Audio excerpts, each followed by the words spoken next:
أما بعد فأعوذ بالله السميع العليم من الشيطان الرجيم بسم الله الرحمن الرحيم وإذ أخذنا ميثاقكم ورفعنا فوقكم الطور خذوا ما آتيناكم بقوة واذكروا ما فيه لعلكم تتقون ثم توليتم من بعد ذلك فلولا فضل الله عليكم ورحمته لکنتم من الخاسرین۔ سورۃ البقرہ آیت نمبر 63 اور 64۔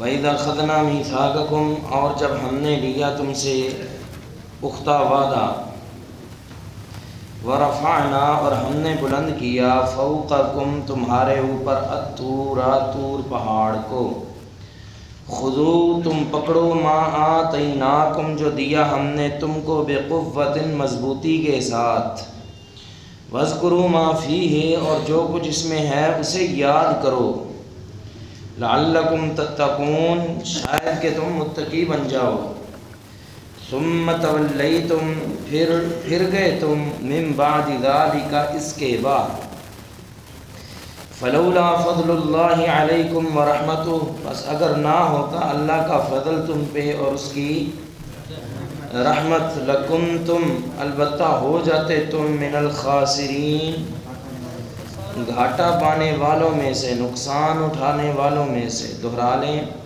وَإِذْ أَخَذْنَا مِيثَاقَكُمْ، اور جب ہم نے تم سے پختہ وعدہ لیا، وَرَفَعْنَا اور ہم نے بلند کیا، فَوْقَكُمُ الطُّورَ تمہارے اوپر طور پہاڑ کو، خذو تم پکڑو، ما آتیناکم جو ہم نے عطا کیا تم کو، بقوۃ مضبوطی کے ساتھ، واذکروا اور تم یاد کرو، ما فیہ جو کچھ اس میں ہے، لعلکم تتقون تاکہ تم متقی بن جاؤ، ثم تولیتم پھر گئے تم، من بعد ذالک اس کے بعد، فلولا بس اگر نہ، فضل اللہ اللہ کا فضل، علیکم تم پر ہوتا، ورحمتہ اور اس کی رحمت، لکنتم البتہ ہو جاتے تم، من الخاسرین خسارہ پانے والوں میں سے۔ وَإِذَا أَخَذْنَا مِيثَاقَكُمْ اور جب ہم نے لیا تم سے پختہ وعدہ، میثاق بھی لفظ استعمال ہوا ہے اور وعدنا کا لفظ بھی استعمال ہوا ہے کہ وعدہ لیا ہم نے، میثاقکم پختہ وعدہ، پختہ عہد۔ حالانکہ یہ بات جان لیں کہ اگر ہم اپنے معنوں میں لیں تو یہ وعدہ بنتا نہیں تھا۔ عہد وعدہ تو وہی ہوتا ہے نا جو برابری کے ساتھ ہو۔ جب ہم کسی دوسرے سے کوئی معاہدہ کریں گے، یقیناً ہم اپنے بھی کچھ شرائط رکھیں گے، اس کی بھی کچھ شرائط رکھیں گے۔ کب رکھیں گے؟ جب ہمیں پتہ ہے اس کی بھی کوئی ویلیو ہے، اس کی بھی کوئی قدر ہے۔ تو یہ کیا ہے؟ یہاں پہ میثاق ہوگا، عہد ہوگا، وعدہ ہوگا۔ جبکہ اللہ کے ساتھ تو یہ معاملہ ہی نہیں۔ اللہ کریم تو بس انعام ہی دیتا ہے، انعام۔ یوں سمجھ لیجئے جیسے کوئی بڑا آدمی کسی چھوٹے بچے کو کہتا ہے کہ تم یہ کام کرو، تمہیں میں یہ انعام دوں گا۔ اگر دیکھا جائے تو وہ کوئی معاہدہ نہیں، کوئی وعدہ نہیں، بلکہ وہ انعام ہے۔ تو یہی حال ہے کہ اللہ کریم نے بھی اس بنی اسرائیل سے در حقیقت یہ وعدہ بنتا نہیں تھا، انعام تھا، انعام۔ اور یہ بات بھی یاد رہے، ہم نے شروع میں عرض کیا تھا کہ ان آیات میں اللہ نے بنی اسرائیل پہ کتنے انعامات کا ذکر کیا ہے؟ 10، اور بعدوں نے لکھا یہ 10واں انعام تھا۔ وَإِذَا أَخَذْنَا مِيثَاقَكُمْ 10واں انعام۔ اچھا اگر یہ انعام تھا تو پھر اللہ نے وعدہ کیوں لیا؟ وعدہ کیوں کہا؟ میثاق کیوں کہا؟ وعدنا کیوں کہا؟ تو اس کا جواب یہ ہے کہ یہ اللہ تعالیٰ کی رحمت کی طرف اشارہ ہے، اللہ تعالیٰ کے فضل کی طرف اشارہ ہے۔ حالانکہ اللہ اور بندے کا کیا جوڑ ہے؟ کوئی ہے مقابلہ؟ کیا حیثیت ہے بندے کی؟ کچھ بھی نہیں۔ اس کے باوجود یہ اللہ نے بنی اسرائیل کو عزت دی ہے، لفظ میثاق بول کے احترام دیا ہے۔ وَلَقَدْ كَرَّمْنَا بَنِي آدم، اور البتہ تحقیق ہم نے عزت دی ہے بنی آدم کو۔ تو در حقیقت یہ عزت دینا ہے، ورنہ یہ اللہ کا انعام ہی تھا۔ تو وَإِذْ أَخَذْنَا مِيثَاقَكُمْ، اور جب ہم نے لیا تم سے پختہ وعدہ، وَرَفَعْنَا، اور ہم نے بلند کیا، فَوْقَكُمْ، تمہارے اوپر، الطُّورَ، طور کو۔ طور ویسے تو کہتے ہیں پہاڑ کو، بعضوں نے کہا وہ سینا جو تھا، صحرائے سینا، وہاں پہ جتنا پہاڑی سلسلہ تھا اسے طور کہتے تھے۔ یہ جو الف لام ہے نا، الف لام طور میں، یہ کسی بھی عام کو خاص کرنے کے لیے آتا ہے۔ عربی میں جب ہم گرامر کی زبان میں بولیں گے تو بولیں گے یہ الف لام نکرہ کو معرفہ بنانے کے لیے آتا ہے۔ نکرہ کہتے ہیں عام چیز کو، معرفہ کہتے ہیں خاص چیز کو۔ تو یہ اگر ہوتا نا لفظ طور، الف لام داخل نہ ہوتا تو کوئی بھی پہاڑ مراد ہو سکتا تھا۔ اب جب کہ الف لام داخل ہو گیا ہے، اب کوئی بھی پہاڑ مراد نہیں لیا جا سکتا، بلکہ خاص یہ وہی پہاڑ ہے جہاں پہ موسیٰ علیہ السلام گئے تھے، خاص طور پہاڑ ہے۔ تو فرمایا وَرَفَعْنَا فَوْقَكُمُ الطُّورَ، ہم نے تم پہ بلند کیا طور پہاڑ کو۔ بعض کہتے ہیں یہ طور پہاڑ بلند نہیں ہوا تھا، جب کبھی کوئی پہاڑی سلسلے میں جائے نا، بڑے بڑے پہاڑ ہوں، ارد گرد نیچے آپ کھڑے ہوں، ویسے یوں لگتا ہے کہ یہ پہاڑ ہمارے سروں پہ گرنے لگا ہے، اور اگر اس جگہ پہ کوئی زلزلہ وغیرہ آ جائے تو یوں لگتا ہے کہ بس پہاڑ ہمارے سر پر ہے، ابھی وہ کچل کے رکھ دے گا۔ یہ بعضوں نے اپنی طرف سے طویل کرنے کی کوشش کی ہے، حالانکہ یہ معنی بنتا نہیں ہے۔ اگر یہی معاملہ تھا تو اس طرح کے زلزلے آج بھی آتے ہیں پہاڑی علاقوں میں، بلکہ غالباً 2005 میں جب زلزلہ آیا تھا، اکثر لوگوں کو یاد ہوگا کہ کچھ پہاڑی علاقوں میں پہاڑوں کی چٹانیں، بڑے بڑے پہاڑوں کے حصے ٹوٹ کے دریا میں گر گئے تھے۔ تو یہ کوئی نئی بات تو نہیں تھی، یہ پہلے بھی سلسلہ چلا آ رہا ہے۔ اس آیت میں جس کا ذکر ہو رہا ہے، یوں معلوم ہوتا ہے کہ بڑی کوئی خاص یہاں پہ سزا کا ذکر ہے یا ڈراوے کا ذکر ہے۔ وہ ڈراوا کیا تھا؟ وَرَفَعْنَا فَوْقَكُمُ الطُّورَ، ہم نے طور پہاڑ کو تمہارے اوپر بلند کر دیا۔ کیوں کیا؟ کیوں کیا؟ اس کا جواب یہ ہے کہ جب 70 آدمیوں کو موسیٰ علیہ السلام لے کر گئے تھے، کہاں پہ؟ کوہ طور پہ۔ کس لیے؟ کہ یہ اللہ تعالیٰ کے احکامات ہیں، ان کو ماننا ہے۔ انہوں نے وہاں پہ بھی نافرمانی کی، اللہ نے سب کو ہلاک کر دیا۔ موسیٰ علیہ السلام نے دعا کی، اللہ کریم نے پھر سب کو زندہ کر دیا۔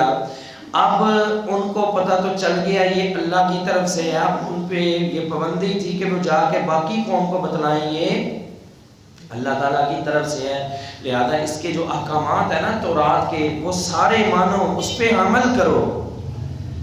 اب اگلا مسئلہ یہ تھا کہ تورات میں کچھ احکام تھے جو بڑے سخت تھے، بنی اسرائیل ان کو ماننا نہ چاہتی تھی۔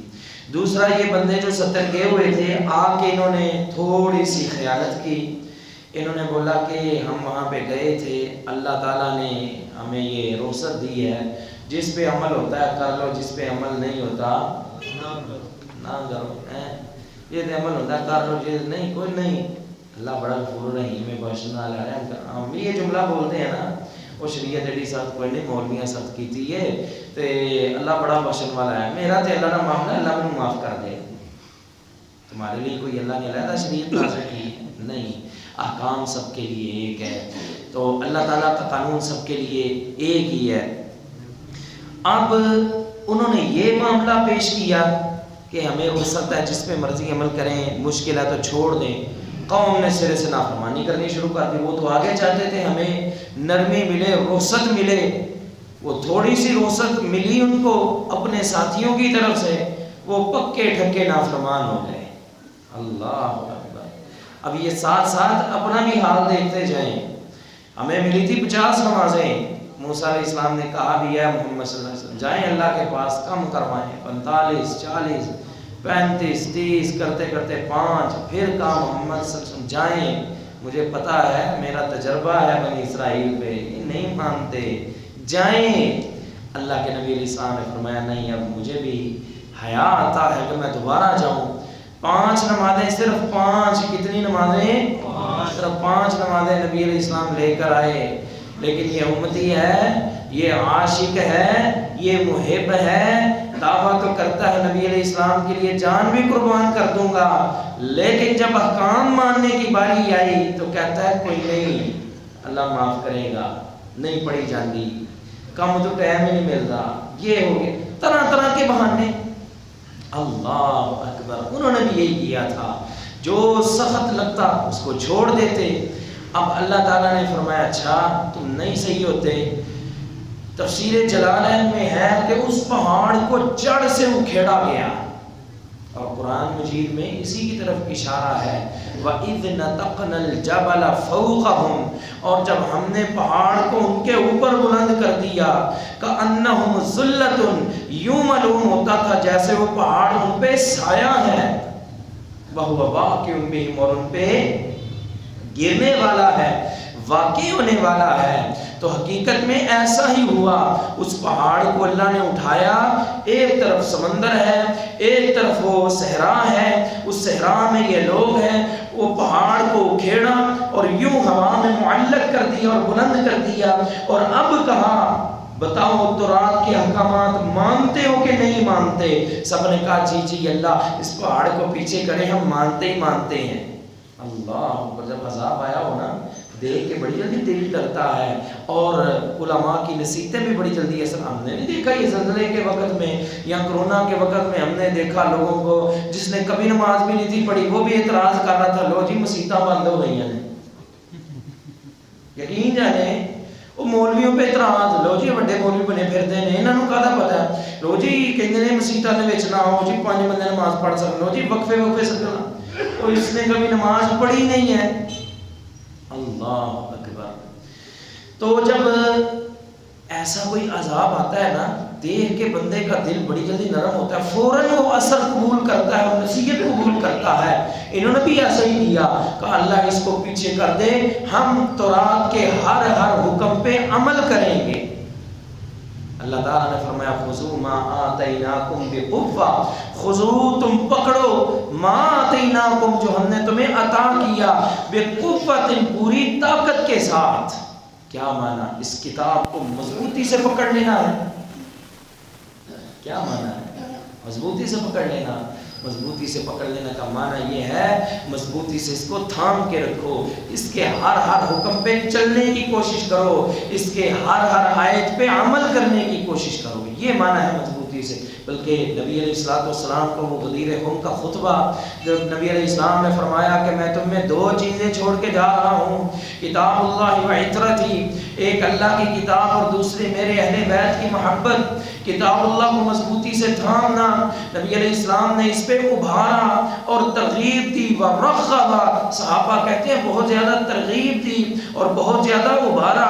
ایک حدیث میں نبی علیہ السلام کا فرمان ہے اس کتاب اللہ کو مضبوطی سے تھامنا. وعزوا علیہا بالنواجذ، اس کے احکامات کو مضبوطی سے اپنی داڑھوں سے مضبوطی سے پکڑ لینا، اس کو چھوٹنے نہ دینا.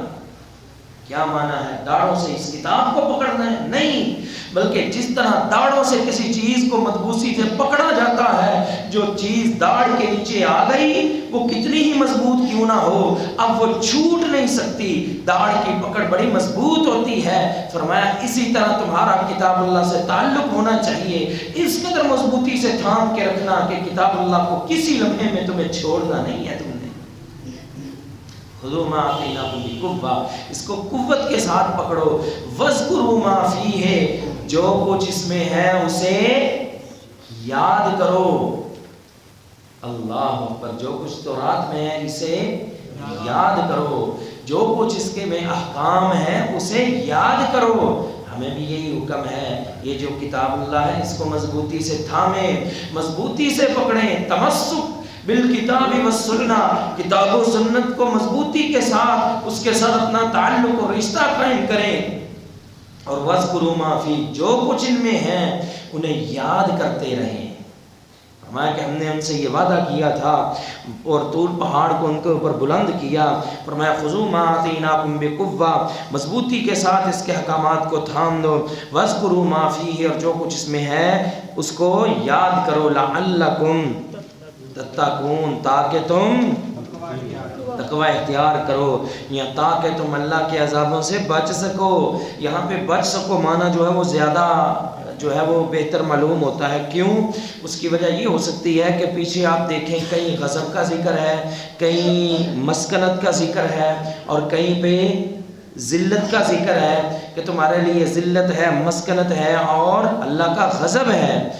اگر تم یہ کام کر لو, یعنی تورات کے احکامات پہ عمل کر لو, تو لعلکم تتقون, شاید کہ تم اس کے عذابوں سے یا اس ذلت سے یا اس مسکنت سے بچ جاؤ گے. اب پھر کیا ہوا؟ ثم تولیتم من بعد ذالک, اس کے بعد پھر تم نے منہ پھیرا. جب عذاب دیکھا فوراً کلمہ پڑھنا شروع کر دیا. اور عذاب کو دیکھ کے تو فرعون نے بھی کہا تھا لا الہ الا الذی آمنت بہ بنو اسرائیل, تو انہوں نے بھی عذاب دیکھ کے فوراً کہا ٹھیک ہے ہم مانتے ہیں. جب یہ عذاب پیچھے ہٹا, ثم تولیتم من بعد ذالک, پھر تم نے منہ پھیرا اس کے بعد, اس واقعے کے بعد, یا اس طور پہاڑ کو بلند کرنے کے بعد پھر تم پھر گئے اپنی بات سے, اور پھر تم نے تورات کے احکامات کا انکار کرنا شروع کر دیا. اللہ اکبر, یہی کیفیت ہے. ہم اپنے حالات دیکھیں, بنی اسرائیل کو دیکھیں اور اپنے میں دیکھیں, کتنا فرق ہے. ہمارے سامنے کتنی مرتبہ سیلاب نہیں آیا؟ کیوں جی سیلاب نہیں آیا؟ اس سے تباہی نہیں ہوئی, زلزلے نہیں آئے, آندھی اور طوفان نہیں آئے. یہ ہیڈمرالہ کے قریب کچھ عرصہ پہلے اتنی تیز طوفان آیا تھا, ہوا چلی, اور وہ کیا تھا کہ مکانات کی چھتیں اڑ گئیں, گاڑیاں گر گئیں, اور کتنا تیز وہ طوفان تھا. یہ سارا کچھ ہمارے آنکھوں کے سامنے ہے. جب یہ آنکھوں کے سامنے یہ منظر آتا ہے فوراً بندہ کرتا ہے توبہ استغفر اللہ, یا اللہ معاف کر دے, ایک کارا مچا رہا ہے, اگو تو توبہ, اگو تو میں پکا دیندار بن کے رہوں گا. لیکن جب یہ عذاب ٹل جائے وہی کیفیت, وہی پھر نافرمانی, اور وہی گناہ, بلکہ گناہ پہ اور ڈٹائی نظر آتی ہے. لو جی بچ گئے, ساڑھے ہستے ہے ہی نہیں عذاب, اور ڈٹائی نظر آتی ہے. چاہیے تو یہ تھا کہ عذاب دیکھ کے توبہ استغفار کرتے اور ہدایت کے راستے کو مضبوطی سے تھامتے. فرمایا ثم تولیتم من بعد ذلک, پھر اس کے بعد تم نے منہ پھیرا. فلولا فضل اللہ علیکم ورحمتہ, اگر اللہ کا فضل تم پہ نہ ہوتا, اگر اللہ کا فضل نہ ہوتا, ورحمت, اور اس کی رحمت نہ ہوتی, لکنتم من الخاسرین, البتہ تم خسارہ پانے والوں میں سے ہو جاتے. معنی یہ ہے کہ دیکھو اے بنی اسرائیل, تم نے کتنی نافرمانیاں کی ہیں. طور پہاڑ اوپر بلند کیا, پھر پیچھے ہٹا دیا, اور عذاب آئے پھر ٹال دیے. پہلے قوموں کو دیکھو, ہاں ایک نافرمانی کرتے تھے, وہ ہوا چلائی پوری قوم کو تباہ کر دیا, چیخ ماری پوری قوم کو تباہ کر دیا, پھر وہ زلزلے آئے پوری قوم کو تباہ کر دیا. ایک بستی کے متعلق تو آتا فجعلنا عالیہا سافلہا وامطرنا علیہم حجارۃ من سجیل منضود, فرمایا کہ پوری بستی کو اوپر آسمانوں میں اٹھایا اور پوری بستی کو الٹ کے رکھ دیا. دیکھو تمہیں تو ایسا نہیں نہ کیا, سمجھ لو یہ اللہ کا فضل ہے, اور اب بھی انسان بن جاؤ. خطاب کس کو ہے؟ یہ ان یہودیوں کا ہے جو نبی علیہ السلام کے دور میں تھے, کہ دیکھو تمہارے آباء و اجداد نے کتنا کچھ کیا, تم بھی وہی کچھ کر رہے ہو. یہ اللہ کا فضل ہے کہ تم بچے ہوئے ہو, ورنہ جس طرح کی تمہاری کرتوتیں ہیں, اللہ تم پہ کوئی عذاب بھیجتا, تمہاری ایک ہڈی بھی سلامت نہ رہتی. لکنتم من الخاسرین, اور تم گھاٹا پانے والوں میں سے ہو جاتے. اللہ نے تم پہ فضل کیا, پھر بھی رحمت کی.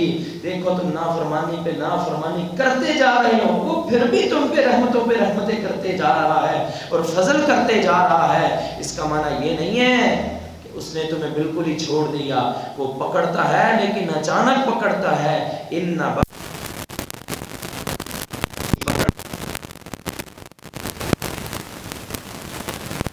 اور جب ہم نے تم سے پختہ وعدہ لیا ورفعنا فوقکم الطور، اور ہم نے تم پہ طور پہاڑ کو بلند کیا. یہاں پہ ایک بڑا اہم سوال ہے. دیکھیں بنی اسرائیل نیچے تھی، اللہ کے احکام مان نہیں رہی تھی. اللہ نے اوپر پہاڑ کو بلند کر دیا. کہا مانتے ہو کہ گراؤں پہاڑ؟ مانتے ہو کہ گراؤں پہاڑ؟ دوسری طرف لا اکراہ فی الدین، جس کو قرآن میں اور کچھ بھی نہیں نہ آتا اس کو بھی یہ آیت یاد ہوتی ہے، لو جی دین چ کوئی سختی نہیں. ہاں تو یہ کیا چکر ہے؟ ایک طرف اللہ تعالیٰ پہاڑ اوپر بلند کر رہے ہیں، بھائی مانتے ہو کہ نہیں مانتے؟ ایک طرف لا اکراہ فی الدین، دین میں کوئی سختی نہیں. تو بظاہر تو یوں معلوم ہوتا ہے کہ یہ دونوں باتیں ٹکرا رہی ہیں. اصل معاملہ کیا ہے؟ اصل معاملہ کیا ہے؟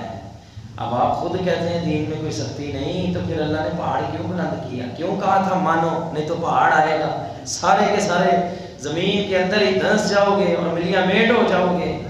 اصل معاملہ یہ ہے، ہم پہلے بھی بیان کر چکے ہیں، ہر ادارے کے اپنے قانون ہوتے ہیں، ہر ادارے کے اپنے اصول ہوتے ہیں. جب کوئی شخص اس ادارے میں چلا جائے اسے اس ادارے کے قانون کو فالو کرنا پڑے گا. ادارے سے باہر ہے جو مرضی کرتا پھرے، ادارے سے باہر ہے بھئی ہماری مسجد کے باہر ہے، باہر جا کے جو مرضی کرے. جو ہماری مسجد میں آئے گا ہم اسے کیوں بلا وجہ لائٹ چلانے دیں، کیوں بلا وجہ پنکھا چلانے دیں؟ جب وہ مسجد میں آئے گا تو یہاں مسجد کے قانون لاگو ہوں گے. اللہ اکبر. قاری صاحب بچوں کو پڑھاتے ہیں، اب کوئی باہر والا بچہ اسے تو قاری صاحب کچھ نہیں کہہ سکتے، لیکن جو بچہ مسجد میں آ گیا، قاری صاحب کے پاس آ گیا، ان کی کلاس میں آ گیا، اب اس کو قانون فالو کرنا پڑے. قاری صاحب پوچھیں گے ہاں بھی کاکا کنیاں نمانا پڑیاں نہیں، 5 نہیں پڑیاں، 3 پڑیاں نے. قاری صاحب 2 تھپڑ بھی لگا سکتے ہیں. کیوں جی لگا سکتے ہیں کہ نہیں؟ کیوں؟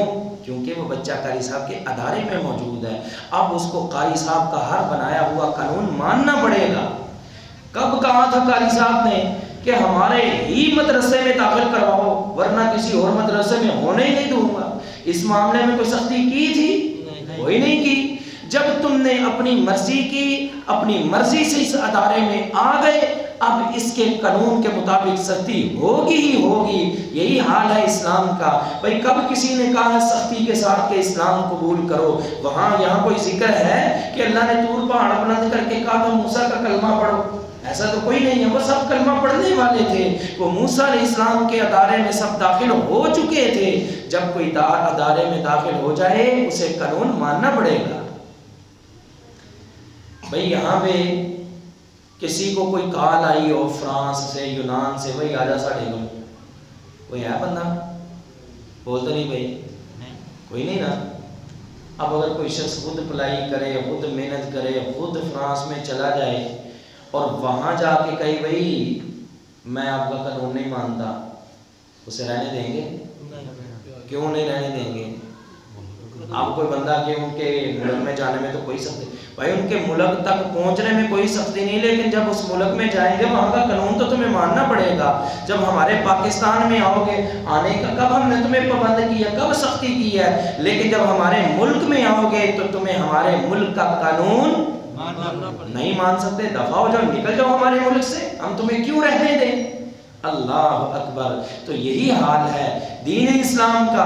اسلام قبول کروانے میں کوئی سختی نہیں ہے، لیکن جو شخص دین اسلام میں داخل ہو گیا، مروا اولادکم بالصلاۃ، اپنی اولاد کو نماز کا حکم دو. وہم ابناء 7 سنین، جب بچہ 7 سال کا ہو، وضربوہم، اور ان کو پھینٹی لگاؤ. وہم ابناء 10 سنین، جب بچہ 10 سال کا ہو جائے. سختی ہے کہ نہیں ہے؟ ہے نا. کیوں کہ وہ بچہ دائرہ اسلام میں ہے، وہ بچہ اس قانون میں ہے، اس ادارے میں ہے. تو یہ کوئی دونوں آیات کے اندر کوئی مخالفت نہیں ہے یا ٹکراؤ نہیں ہے. دونوں آیات صحیح ہیں اور دونوں کا مفہوم بالکل درست ہے. یہ لوگ موسیٰ علیہ السلام کا کلمہ پڑھنے والے تھے، کلمہ پڑھنے کے باوجود اس ادارے میں داخلے کے باوجود نہیں مان رہے تھے، لہذا ان کو قانون منوانے کے لیے یہ کام کیا گیا کہ ورفعنا فوقکم الطور، ہم نے تم پہ طور پہاڑ کو بلند کیا. خذوا، تم پکڑو، ما آتیناکم، جو ہم نے تم کو دیا بقوتن، پوری طاقت کے ساتھ پکڑو، وذکروا ما فیہ، اور یاد کرو جو کچھ میں ہے، لعلکم تتقون، شاید کہ تم اللہ کے عذابوں سے بچ سکو، ثم تولیتم، پھر گئے تم، من بعد ذالک، اس کے بعد، کس کے بعد؟ اس توبہ کے بعد، یا اس واقعے کے بعد، یا اس طور پہاڑ کو بلند کرنے کے بعد، فلولا فضل اللہ، پس اگر نہ ہوتا اللہ کا فضل، ورحمتہ، اور اس کی فضل کیا ہوتا ہے؟ فضل، یہ اکثر ہم لفظ بولتے ہیں فضل، فضل ھذا من فضل ربی ہیں، اور اللہم انی اسألک من فضلک، کیا ہوتا ہے فضل؟ اللہ اکبر۔ تفسیر جلالین میں ہے کہ فضل ہوتا ہے ما فوق الاستحقاق، جو استحقاق کے اوپر ہو۔ یوں سمجھیں کہ آپ کسی مزدور کو بلاتے ہیں، بھائی یہ ہماری اینٹیں جو ہیں وہ 50 اینٹیں اوپر چھوڑا، 100 اینٹیں اوپر چھوڑا، ہم تمہیں 500 روپیہ دیں گے۔ جب وہ شام کو وہ 100 اینٹیں اوپر چھوڑ کے آتا ہے، یا وہ 100 بوریاں سیمنٹ کے اوپر چھوڑ کے آتا ہے، آپ اسے 500 روپیہ دے رہے ہیں، یہ کیا ہے؟ یہ کیا ہے؟ اس کا حق ہے، یہ اس کی مزدوری ہے، یہ اس کی اجرت ہے، یہ اس کا حق ہے۔ اب بندہ کہتا ہے تم نے کتنا پیارا کام کیا، کتنا اچھا کام کیا، بندہ خود بھی اچھا تھا، اس نے جب کام کیا دیکھا اس کا، انہوں نے کہا لے یار تو 1000 ہی لے، لے تو 500 تو اس کی مزدوری تھی، اور اوپر جو 500 ہے وہ حق کے اوپر ہے، اسے کہتے ہیں فوق الاستحقاق، استحقاق سے اوپر، اسے کہتے ہیں فضل۔ نہیں سمجھ آئی؟ ہاں، یہ جو اوپر والا ملا ہے نا، اوپر والا، یہ ہے فوق الاستحقاق، یہ ہے فضل۔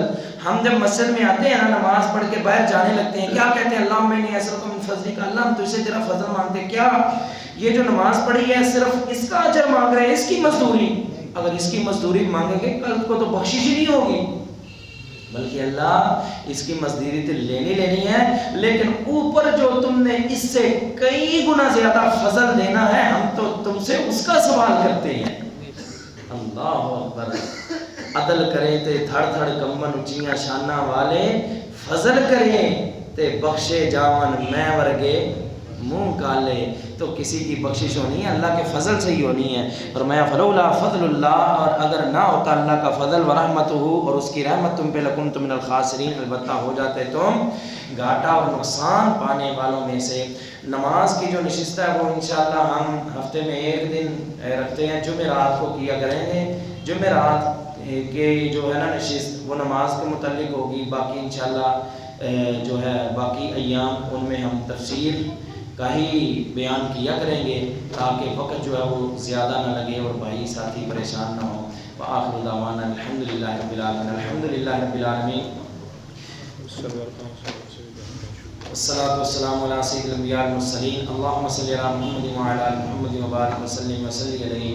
ہمارے قاری صاحب، قاری سمی اللہ صاحب، ان کی والدہ جو کہ شدید بیمار ہیں، اے اللہ تو ان کو شفا عاجلہ کاملہ عطا فرما۔